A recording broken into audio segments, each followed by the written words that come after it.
మా ఊరి పేరు గోపాలకృష్ణాపురం. నా పేరు మేకల శ్రీనివాసులు. నేను ఈ పనికి వచ్చినాను. అడవిలో నుండి నీళ్ళు ఈ కాలువ ద్వారా పడిపి చెరువులోకి పోతుంది.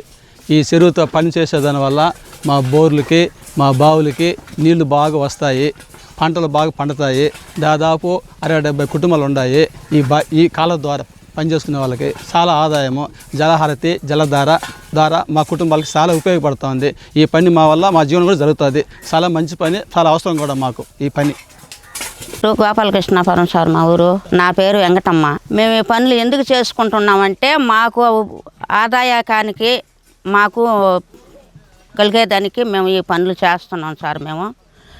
మాకు ఈ అడవిలో నుండి ఒక నీళ్లు బయట అట్టా ఇట్టా పానేయకుండా ఈ కాలువ పనిచేసి ఈ కాలువకి రప్పించుకొని మేము ఈ చెరువు పెట్టుకుంటే మా పైర్లు పండేదానికి మాకు ఆదాయం వచ్చేదానికి అన్నీ మాకు పంటలు ఉపయోగానికి మేము ఈ చెరువుకి ఒక కాలువ రిపోర్ట్ చేస్తున్నాం. ఉపాధ్యాయుల పనుల వల్ల మేము మాకు దాని గురిండే మేము 50 కుటుంబాలు మేము దీనికి కాపాడుకోవాలి, మనం పైర్లు చేసుకోవాలని మేము ఈ కాలువ రిపోర్ట్ చేస్తున్నాం సార్.